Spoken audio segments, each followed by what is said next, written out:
Hi, I'm Jim, And I'm Kevin, and we are. the Signal Brothers. Hey, listeners, thanks for watching and following us. Thanks for coming back and checking us out on another live podcast with the Signal Brothers. We're glad to have you here.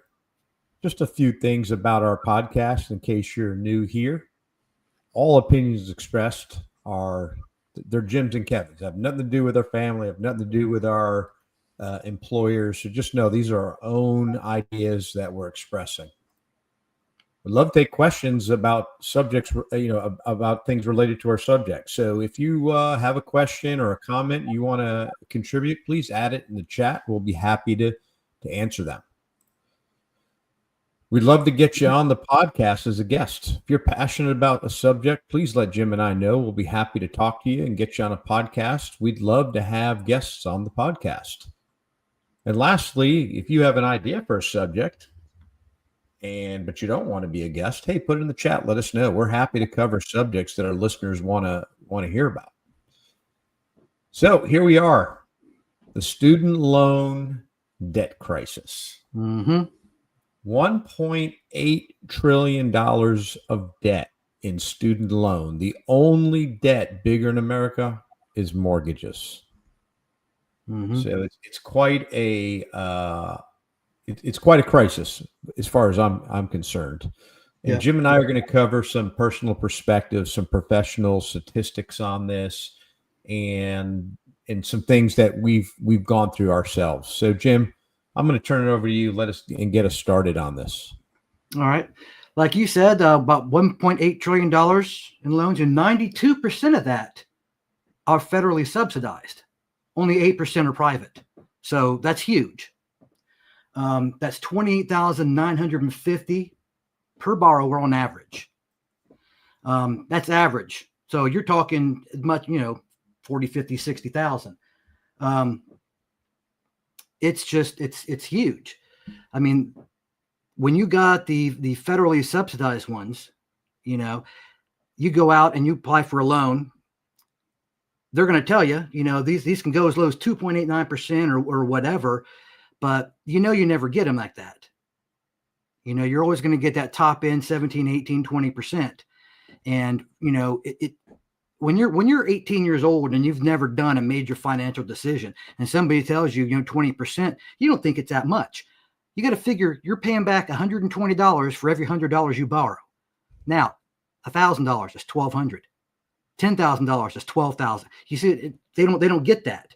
And of course, as we know, it compounds. It doesn't charge once, but they don't know what that is. And the fact that you can walk in with no job history, no collateral, and walk out with a $20,000, $30,000, $50,000 loan, at 15, 20% interest is just, it's staggering, especially when you think, when banks loan to each other or loan to the federal government or the federal government loans to banks, those interest rates are in the basement. I was like, there's a lot of things we could do to, call it a crisis. They're talking about loan, the last administration talked heavily about loan forgiveness.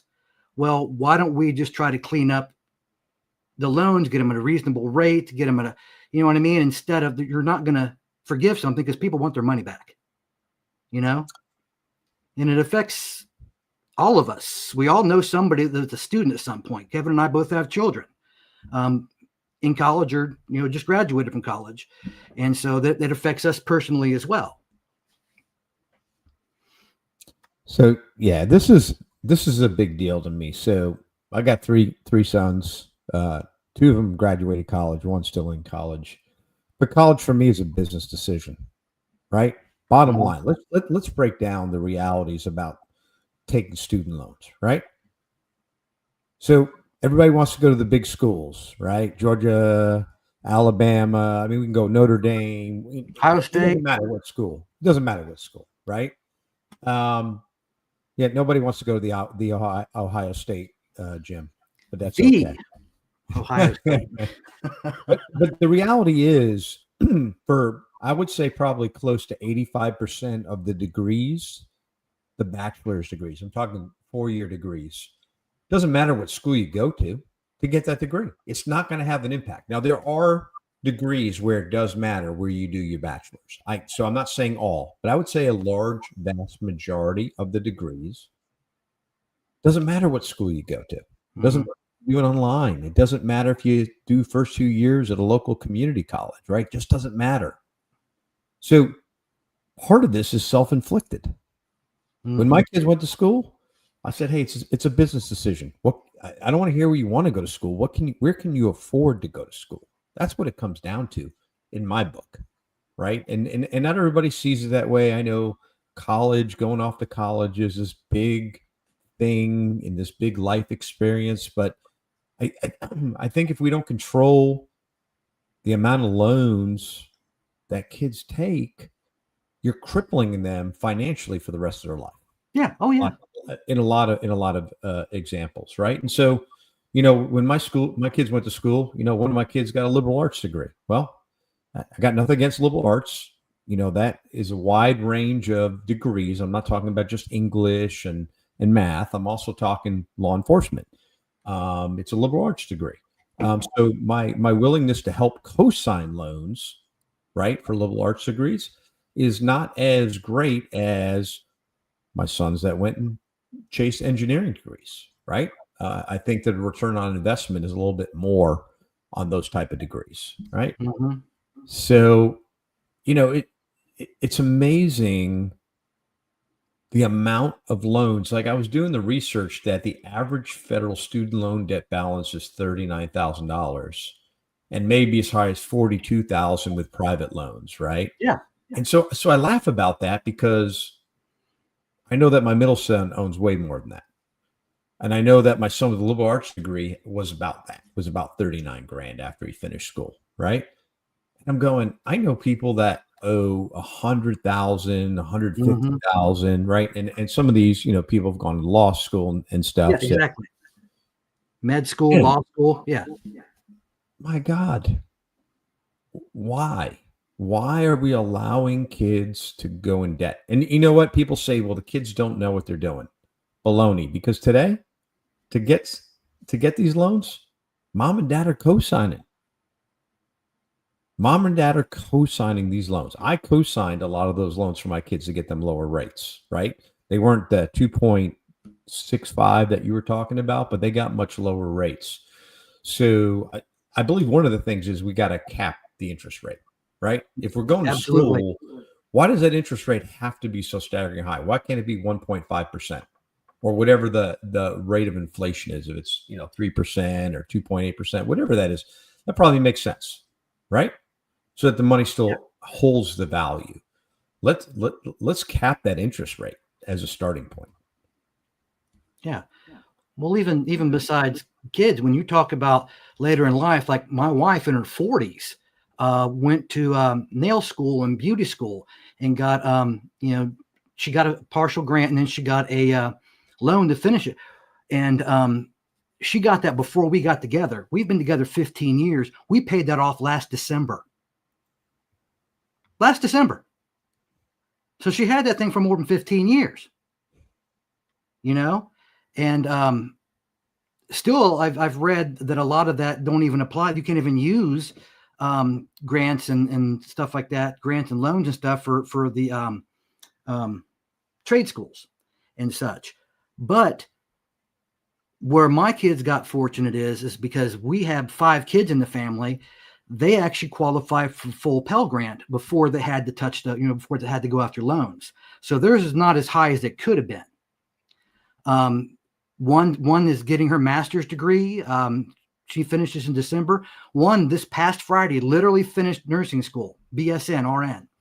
So they've been going to school for years and years, like 6-8 years.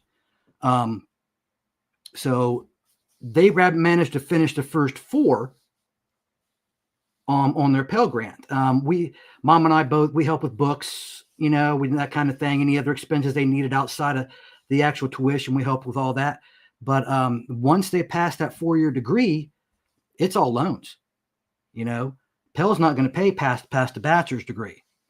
But when the kid walks out there and he's getting ready to go to college, that's where the parent needs to be involved because they don't teach that stuff in school. Even if they have a counselor. I'd never heard any of that stuff when I was in school. My counselor never told me anything about student loans or anything like that. So that's where the parent comes in. And a lot of these parents, they're either working like crazy or they just don't care and let the kid. You work with your kids to say, hey, this is a business decision. Let's look at this. Not all parents do that. So the kid's, out there on his own thinking, I'll just get a loan. And here's the thing about this is another thing about youth. This is inherent to youth. I'm young. I got plenty of time. I'll worry about that later. I'll worry about paying that off later. That's 4, 6, 10 years down the road. I ain't worried about it. Well, those years, eventually you reach that time, you have to pay them off. And then you're just like, oh my God. And I've seen other people, especially when the last administration was talking about the student loan forgiveness. I've seen people tweets where people talk about, well, I've had this student loan for so long, and I've been out of school now for 6 years. I've been paying $300 a month for the last 6 years on this, and I owe more than I got the loan for remaining. That's because of the interest rates. Absolutely. Right? Yeah, absolutely. You cap that rate, give them a decent rate. You're not going to have a crisis, but yeah, this is where I think they should go back, Jim, and they should look at all the interest that's been applied to these loans and readjust them back down to a reasonable rate. I don't believe in forgiving the loans. No. Right? This is the most ridiculous thing I ever heard. Yeah. Right? Most ridiculous thing I've ever heard. The 60%, on average, 60% of the professors at those universities are liberal. And they're getting paid big money to teach our kids, right? Mm-hmm. And I'm not saying that all the money the kids pay for tuition go to the teachers, because we know it doesn't. It goes to operating the schools and the support staff and everything like that. But my point is, these loans got taken out by an adult. I don't want to hear people didn't know what they were doing. They did know what they were doing when they took them, but now they're being crushed by the debt. And let me tell you, my one son that got the liberal arts degree, right, and I capped him on the student loans when he graduated school and had to go out and work. Boy, he was pissed at the time when I wouldn't sign for all the money he wanted, because you just want to kick back, go to school, not have to work, right? I mean, that's every kid's dream, right? To go to school full time, not have to work, earn money. But he was pretty thankful when he had to start paying those loans off, that I didn't let him go crazy. Yeah. So it just blows me away what we are paying. When I say we, I'm talking about this country to go to a higher institution of learning, what we're paying in tuition. It's absolutely crazy. It not just the tuition, but the textbooks. For example, they don't even buy the textbooks anymore, Jim. They don't. You still got to pay for the access for them. So it's the same thing. No, they don't. Trust me. 90% of the classes today, they're either getting them electronically for a reduced rate, or, like I made the first mistake, my oldest son, right? He went to school. We bought every book that was on the list, right? Then he goes to school and finds out the professor says, I don't use those books. I use this book, right? See, that's near what I was going to say. A lot of money. Let me tell you, for anybody who watches this, if there's one thing I can tell you, you've never sent a kid off to school, freshman year, don't have them buy a darn book till they go to class and the professor tells them what book they're using. Because 9 out of 10 times, they don't need to take the book, or they can get the book cheaper. You can save yourself some serious, probably not as much as tuition, but you can probably save yourself $1,000 or $2,000. Back when it was all physical books, I mean, that was a racket. I mean, how many things can you sell multiple times? Plus, having 10 years ago or so, I had all 4 of my daughters in school at the same time, which was great because they're different ages. So you figure they take the same course, pass the book on. That nope, they'll come out with a new edition that year, and the other one they can't use. And it's a racket. It was a huge racket. It is a racket, and the whole. Listen, I'm not knocking higher learning, right? I value higher learning. I think it's important, right? It's not, but not everybody needs it, right? No, not everybody needs to go to college. If you have no intention of pursuing a career, right? Why go to school right out of college, out of high school? Why go to college right out of high school if you don't know what you want to do? I mean, I was looking up the jobs, right, for folks that want to get jobs in a trade, right? My God, you look at electricians, average, or excuse me, the median annual wage for electrician was 60,000. Mm-hmm. Okay, plumbers was 60,000. HVAC technicians 51,000. CDL truck drivers 49,000. Massage therapist 49,000. Medical record specialist 47,000. So the top 10% of electricians earned more than $100,000 a year. Mm-hmm. What So about the point is, you're going to go to school, spend all this money, and then what do you want to do for work? I know a lot of us don't know. I turn 60 next year, Jim, and I still don't know what I want to do when I grow up. But it's probably a serious conversation to have, right? About the trades. Yeah. How many waiters, waitresses in restaurants, if you have a degree? How many people have you met in the retail business that have a degree? Can't always get a job with that degree. Yeah. Yeah. And you want to talk about no degree? Linemen. Your linemen. Some of them make $100,000, $200,000 a year because they get all the overtime they can stand. Yeah. I mean, my son didn't go to school, and he worked one job. He worked for Honda in Ohio for 14 years. He made damn good money. He's working a job now that I can't remember that he just started, and it's even more than he was making there. So I mean, and he hasn't gone to school. He bought his own house. You know, he didn't go to school. I mean, people now go to school just because it's what's expected of them, and then they go and get these degrees that don't gender studies. I mean, what are you going to use that for? Yeah, you know, stuff like that, and it's just like, you know, I talked to one of my kids, and I'm like, just you don't want to go to college. You don't think you're a good student. That's not for you. I get it, but you're halfway to an associate's. Just finish that associate's. That's all I've ever had was an associate's. Yeah. And you'll be more employable than the next guy. So I mean, right here in Stafford, we have the Rappahannock Regional Jail, and a jailer makes anywhere from $51,000 to $99,000 annually, right? Because they work a lot of overtime, right? Right. I mean, that's decent. I mean, average is $67,000 to $70,000. Imagine being 18, 19 years old, getting out of high school, going doing that type of work, and making decent money, figuring out what you want to do, right? I'm not saying don't go to college. What I am saying is figure out what you want to do in life. Yeah. And then, right? Because, Jim, you and I work in the IT field today. Who cares about a degree in IT? It only matters for later when you're in management, right? You need that degree for management, right? In a lot of the positions, right? What's the big deal? Certifications and experience are the big deals, right? So, you know, people say, I got a degree in cybersecurity. Well, good for you. You know, and I'm not trying to knock people who go get the degree.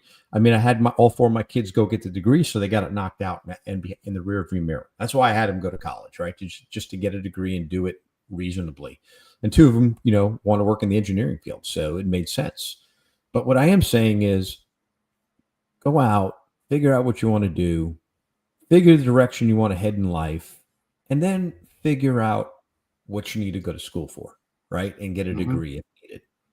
That just seems to make more sense. And it just seems like we have this mindset that in order to be successful in life, you need to go to college and you need to amass a lot of debt. And I absolutely disagree with that mindset. Yeah. That's you're dead on, because I mean, a lot of times they just go to college because their friends go to college, or the college go to college because that's what they're told to do. That's what they think is expected of them. They get there, they get some, like I said earlier, some degree they can't use, and they party all the time. And then, you know, and like a couple of my kids did, they were like, well, this isn't what I want to do. So then they had to change, you know, their major, and it set them back a little bit. And then they progressed and ended up, you know, doing what they wanted to do. But like you were saying, you know, they didn't know right away what they're going to. My youngest one, I even asked him, what are you going to do? What's your goal? I don't know. What do you mean you don't Yeah. know? You're 2 years in the college. What? I don't know. Yeah. So there we are. That's a classic example. And today, it's not unusual for kids to go to college undeclared major.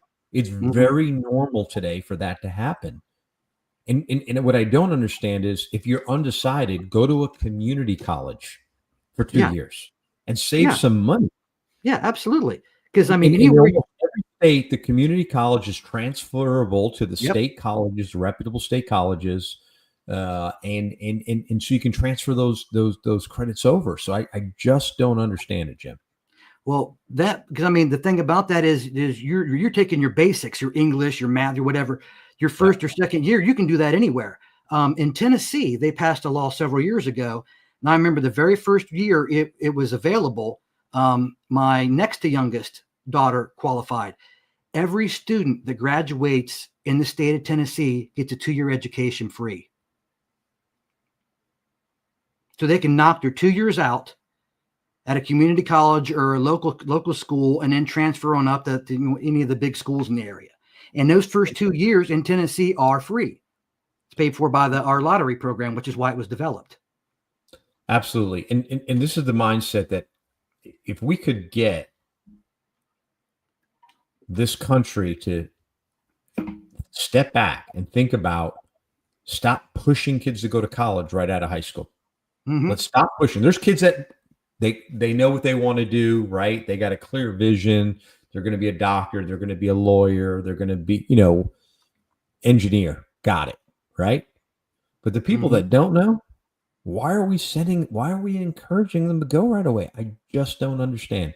Yeah, and imagine what would happen to tuition rates if people stopped going. Oh yeah, I think they would drop. And that's why. No, they go up because fewer people go. No, we put a lot of people out of work, and then they would start dropping rates to entice people to come back and go to school. But the key thing is we've developed this mindset in this country that to be successful, you have to go to college. You have to have a degree. Right. And it's not true. I'm not saying that you don't need a degree. Let me be clear about that, right? You don't need it right out of high school. That's the point I'm trying to. And because of that, look what's happening to the trades. We're hurting for people. Mike Rowe is a big advocate of that. We're hurting for plumbers, electricians. I mean, and look how much you're paying for them now when they come. I mean, our trades are really hurting. Yeah. The HVAC community makes a lot of money. Now, backbreaking work, let's be honest, right? And it's not always in the best of conditions, right? When it's hot and humid or freezing cold, I got it. But the money's good. Yeah. The money's good. Yeah, there's good careers in that kind of thing. It's like absolutely. Yeah. It's like one of my daughters, she got a job with the state. She's a social worker. And I was like, my God, state benefits? I was like, you can retire from here. You can make a whole career, work your way up, become a supervisor. I mean, you can make a career out of this. And you didn't finish the associate's degree even. Just think what you could do if you go back and finish that. I mean, there's right, but yeah. I mean, you could always do a degree later. Yeah. You could chase your degree later. I didn't start my degree till 1989 when I was in the Army. I started taking a class or two with the overseas with the City Colleges, Chicago, University of Maryland. Taking a few courses here and there. Went back to Redstone Arsenal. Took a few with. Can't remember the name of the community. Calhoun. Is it Calhoun Community College? Columbia. Okay. Columbia's the one. Anyhow, so I started in 1989. Do you know when I finished my degree? I finished my bachelor's in 2009, and I finished it with the University of Phoenix online. I used my GI Bill. I used my tuition assistance. I used those things to help me pay for college, right? So I didn't amass any debt. You don't have student loans. Yeah. And guess what? My degree did help me. It did help me when I got into the management ranks, Jim. In civil service, I needed at least a bachelor's, right? Probably should even had a master's. I was competing for promotion. A lot of people that had master's degrees in the government at the level I was operating. But so again, degrees are valuable. how you're paying for it, right? Yeah. And all this debt that we're burdening kids with for what? Yeah. Let's see. I didn't start taking any college classes till 1995. We're about the same age. I got my associates in 97, and I was working toward my bachelor's, and I can't remember why I stopped. I've got more than enough credits for a bachelor's, but you know how that works. They're not all in the right places.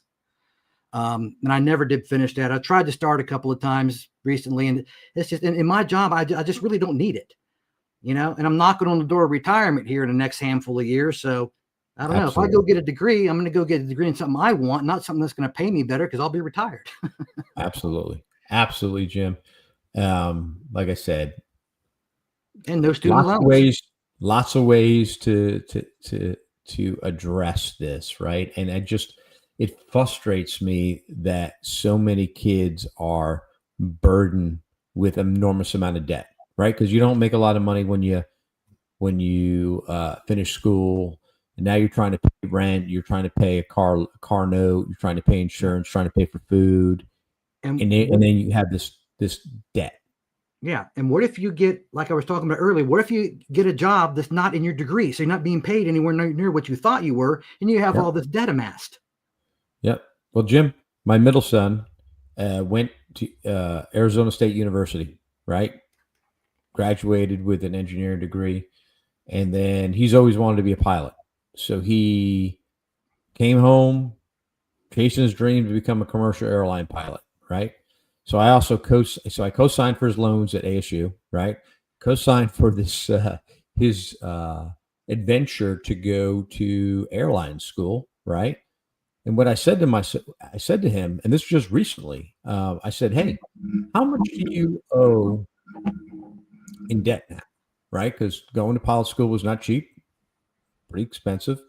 I said, "Hey," and I'm saying this for people online to think about this, right? I'm having them take a life insurance policy out because I'm co-signing all those loans, right? It's nothing personal. I hope nothing ever happens to my son, right?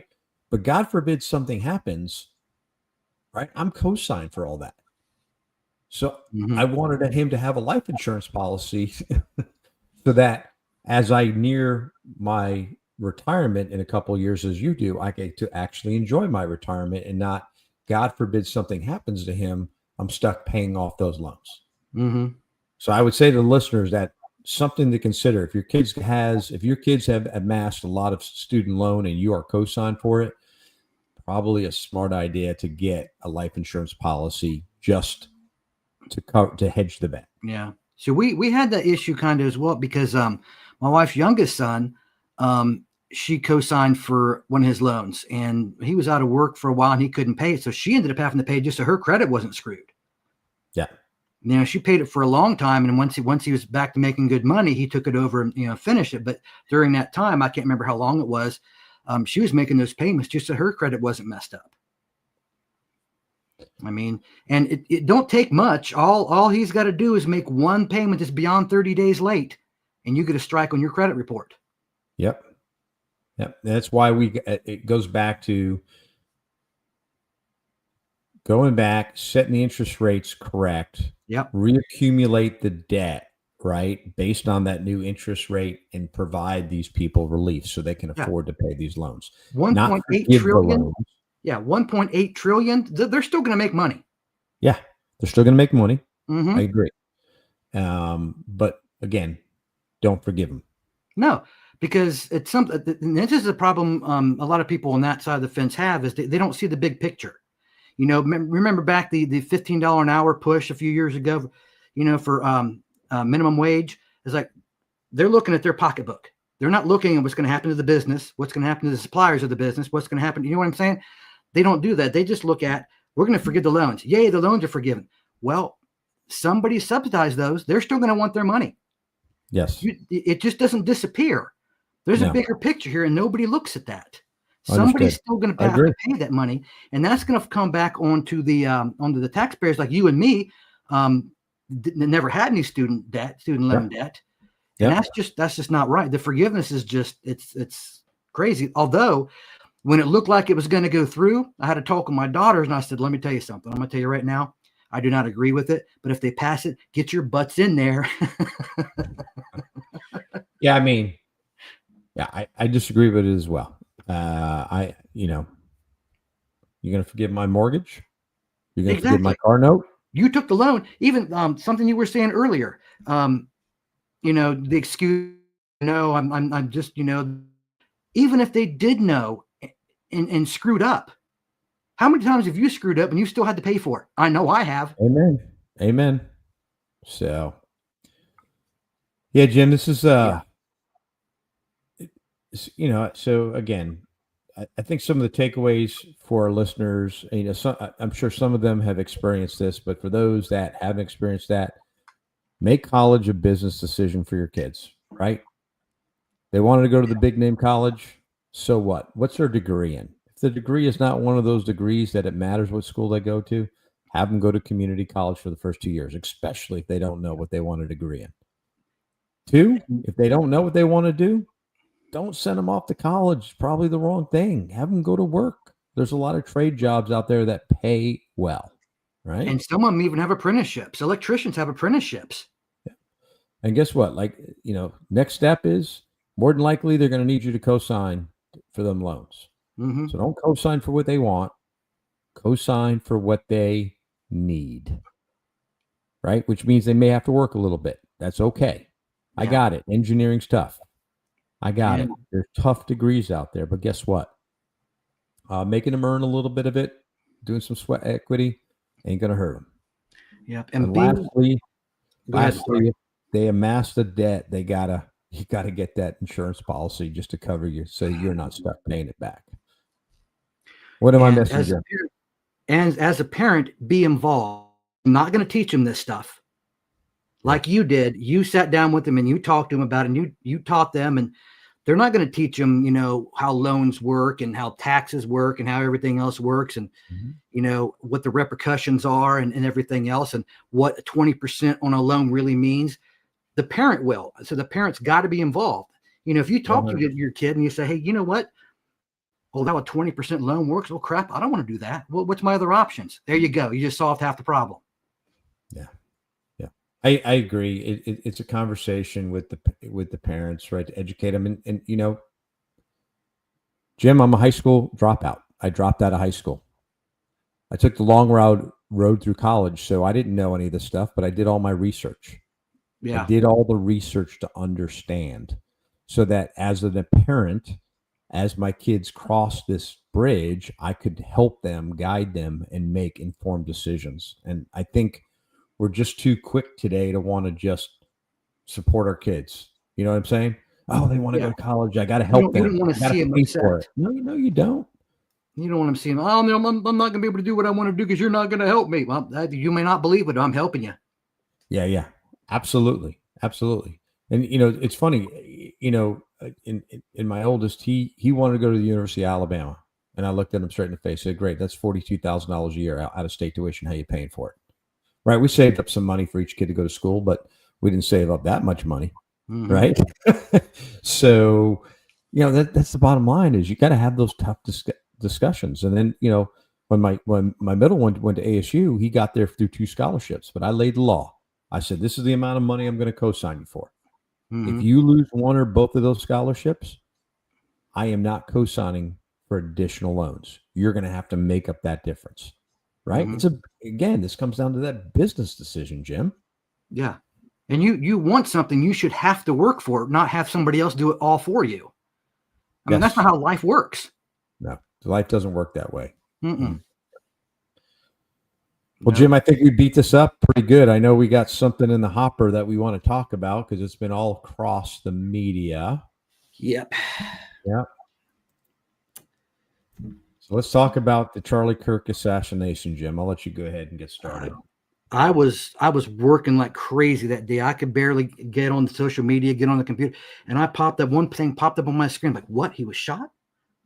And it's like, oh my God, I'm working, and when I finish, I go downstairs and I went to tell my wife. She said, oh no, he already passed away. I'm like, what the hell happened? And of course, at that point, we didn't have a whole lot of information yet. And oh my God, the stuff that's come in since then. And You didn't really know at first what was true. That one guy that was arrested that tried to conceal the guy, and then the guy that they finally got, the father got help. Somebody turning him in. It's oh my God, what a nightmare. And then some of the absolutely vile and despicable comments and the celebrating. I had a better view of human beings, before that happened. It's amazing. So that day I had seen the actual video of the shooting, and been in combat, seen a lot. That was a lot for those college students that were there to see, because I saw it in video. I can't imagine what it was like for the folks that were there watching. They're not going to unsee that, right? Pretty horrific, the shooting. The irony is that the people that protested him being there, some of the schools didn't want him to be there. A lot of their reasonings, you'd hear people say, we don't feel safe with him here. Well, they were never the ones in danger. Yeah. Well, the whole reason we started this podcast, it's a similar thing of what he was trying to do. We are nowhere near to the level of Charlie Kirk, but I will say this, right? The opinion, I think, believe these are your words, the opinion that is most important is the one that right differs from your own. Different from your own. And so he had a different opinion than a lot of the kids that are going to school, because let's be honest, Jim, I was liberal at 18 years old, grew up in Connecticut, signed up with the Democratic Party, but I'm 59 years old now, Jim, and I see life a little bit different. And I think a lot of people see, and I'm not saying all, I think a lot of people change their opinions and habits over time. So he was just trying, just like we were talking about the debt and the trade schools, right? He was out talking to kids. He said, hey, I didn't have a college degree. I was out there. Yeah. He's just talking to people. And I understand that some of the things he said offended people. I could see how it could offend them. Yeah. Right. But nothing he said was untrue.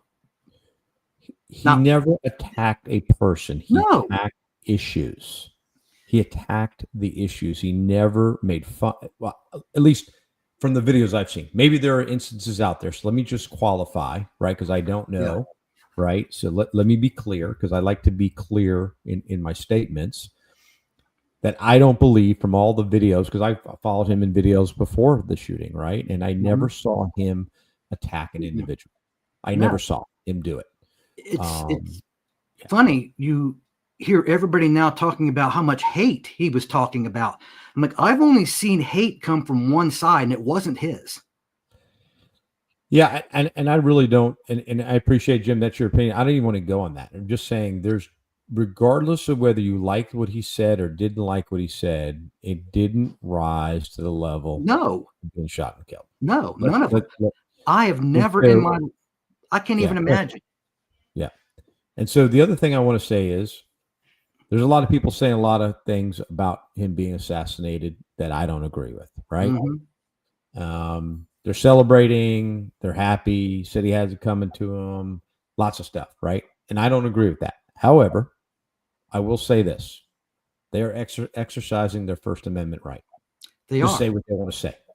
And I am not okay with the amount of attacks that have gone against people saying what they want to say. So I've done a lot of reading on this. People say, well, they didn't get fired for saying, glad that Charlie Kirk's dead.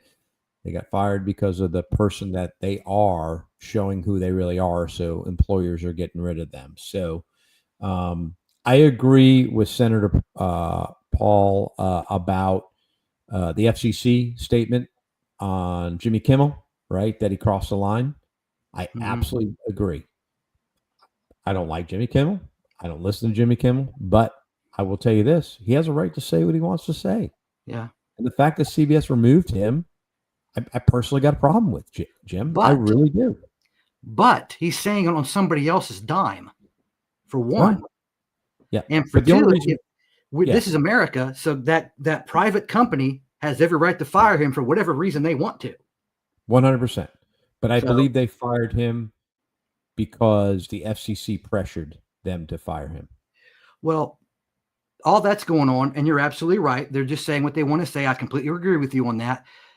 My additional take on that is you didn't have a problem, not you, but they didn't have a problem when they fired Gina Carano or Roseanne Barr or Tim Allen or any of the other conservatives, Tucker Carlson.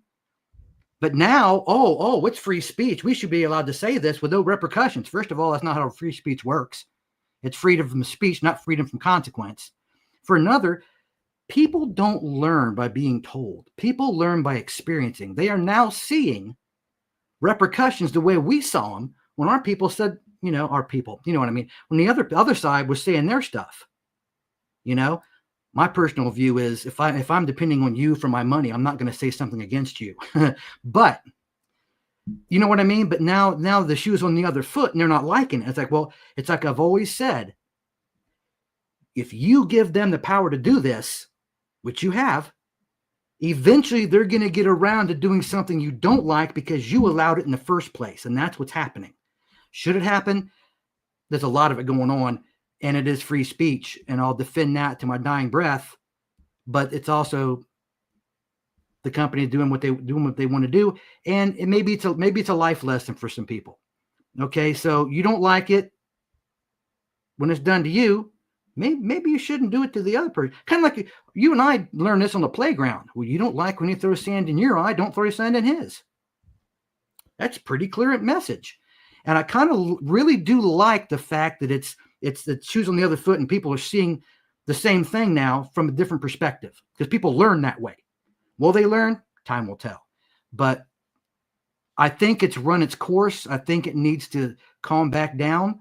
And my whole thing is, there you see what happened. You don't like it. Now let's talk. That's where I'm at. Yeah.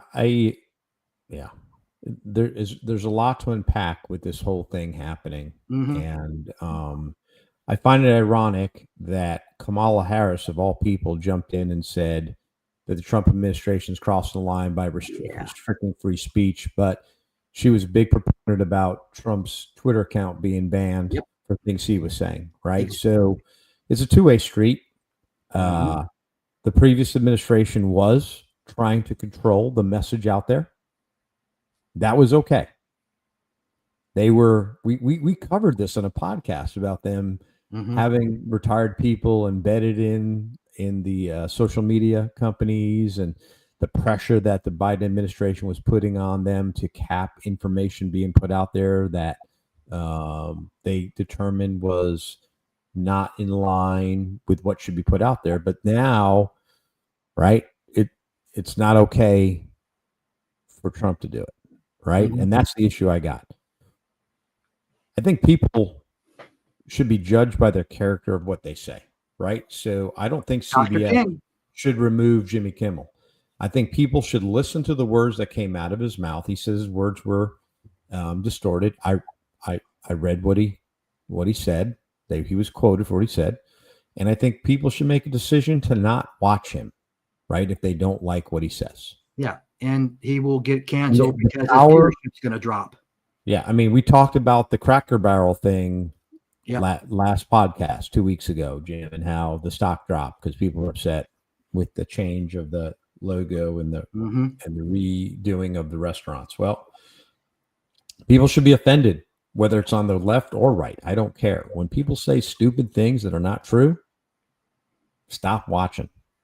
When ratings go down, right? When ratings take a plummet, that's how you send a message. Yep. I can't believe that people are celebrating. I cannot believe that. I think they were scared that he was having an impression. And absolutely. What I think is Turning Point USA will be a bigger, stronger organization. And I think there are more people out there now that are going to be communicating the same message. I've seen other people, and I don't know the gentleman's name. I've seen him on Twitter. He's a black gentleman that he represents Turning Point USA. He's out there saying the same message, right? Same exact message. Can you say martyr? Yeah. That's exactly what happened. He's a martyr. Yeah. So I think this is not the end of this. And I No. think we need to learn from this, right? Yeah. And there are already, they said there, I can't remember what the last count was, but tens of thousands of requests across the country to get chapters at their school since this has happened. So I fully agree that we need to turn the heat down in general. I don't care what your political affiliation, what your personal affiliation, I don't care. We need to turn the heat down. We got to accept the fact that people have differences of opinions, Mm-hmm. and they'll say things that I won't like, things that you won't like. I will say things that people won't like. And we got to agree to disagree. That's part of our values on the Signal Brothers, Jim, right? Yeah. Attack the issues and agree to disagree. Yeah. That is so important. That's why we're doing this. I mean, there are people out there that like Bin Laden say he needed to be taken out. I didn't celebrate. I'm not going to celebrate somebody's death. It's just not. It's not appropriate, you know. And I think I won't lie to you. I was glad to see they put a bullet in him. Glad and celebrating are two different things. Understood. But I mean, regardless of what side you're on, I mean, somebody just died. 31 years old, two small children, a wife left behind.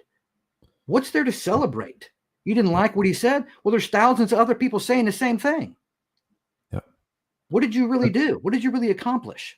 But this is the problem today, is that we're not tolerant of other opinions. We're not tolerant. And we got to be tolerant of other opinions. That means I have to agree with you. No. Doesn't mean I have to accept what you say. But we have to be tolerant of and respect the fact that people have different opinions on how they operate.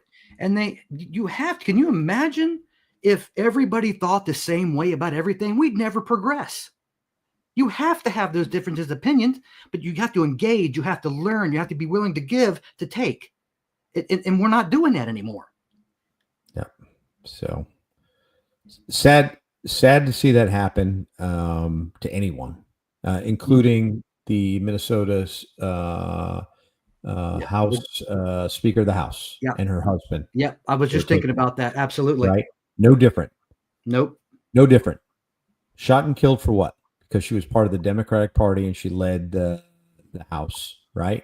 Yeah. And that guy was on a mission. He had a list of names, and I feel no more. I wish nothing but the worst possible suffering on the people that committed these acts, both the one that killed Charlie Kirk and the one that killed that lady and her husband, right? Yeah. I'm sorry. We've lost that. This kind of action is unacceptable. I don't care which side of the fence you're on. Yeah. Well, if you go back in time, right? I mean, there's a lot of people in history that have been killed for the words they've said, right? There was you can go all the way back to Abraham Lincoln, right? Oh yeah, right. And we can go through. I'm talking about in American history, right? We can go through times, right? Kennedy was assassinated. Dr. Martin Luther King, right? There have been a lot of people who have been killed for the things that they have said. Yeah. But yeah, they just created a bigger problem, I think, than what they think they solved. Well, I won't say they. Right now, I think it's an individual. There's nothing to there's nothing to say that there are others involved. There could be. It's a generalization. Time will tell. Right. This individual thought he was solving something, didn't solve anything. The only, again, this will play out to be whatever it is, Jim. Mm-hmm. And what I just hope is that we can move on and continue, just like we're doing on this podcast, to have conversation about the issues, right? And understand that I'm going to say things that you don't like. You're going to say things I don't like. And we're going to say things that some of the viewers don't like. But at the end of the day, we're not trying to piss anybody off. These are our opinions, right? This is what we believe in. So, I had a person that was a friend, and because of the Biden scandal, I no longer speak to that person. Right? Not because I don't want to speak to them, but they just couldn't understand my point of view, and they kept on attacking me in text. I would have been happy to sit down with that person, Yeah. and talk to them face to face and have a conversation, but they kept on attacking me through text messages. And I finally said, you know what? Enough's enough. Right? I'm not going to do it in text message. Text message is not how you solve problems. Just like the fights that people have on social media. It's absolutely pathetic. Yeah. You got to do like Charlie. You got to get out there and talk to people face to face when you have differences of opinions. We have a disagreement. We have a difference of opinion. Tell me what it is. Tell me. Let's talk it out.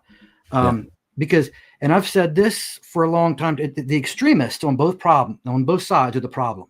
Most people at our level, I'm not talking to politicians and the media and the business people, talking at our level, middle class, down here working for a living. Most people, Democrat or Republican, want the same thing. They just disagree on how to get there. It's the extremists on both sides that's the problem. Yeah, I concur. I concur, Jim. Well, Jim, I think that's it for today. Yep. Had a good couple of subjects there. We did. And our subject 2 weeks from now? Third and Fifth Amendment? Third and Fifth Amendment. We're going to go back. We've covered the First, Second, and Fourth Amendment, right? Yep. So we're going to cover the Third and the Fifth Amendment in 2 weeks from now. And we'll cover why they're important, those amendments to the Constitution. I don't want to say any more right now because I don't want to incriminate myself. Good line, Jim. Yeah. So look forward to seeing people in 2 weeks. Thanks for those of you that watch live. We do appreciate it. And those that watch after on Facebook and on YouTube, we'd ask you to leave a like or a comment behind and let us know you watched it, right? Let us know you're out there watching it, even if you're not catching us live. We'd be interested in your feedback on our comments on our podcast and know what we can do to improve it. Yeah, and you've suggested this before, Kevin. You've put a poll out there asking people to suggest other times that you might be able to watch it live when you can't watch it live. And, we could see if we get enough input, we might change it or move it around a little bit, play with the timing. We're open to that. Yes, sir. Well, it is time to go watch the Giants lose another football game, Jim. Okay. So I'm Kevin. I'm Jim. And we are the Signal Brothers. Thanks for watching, folks. Thanks, folks.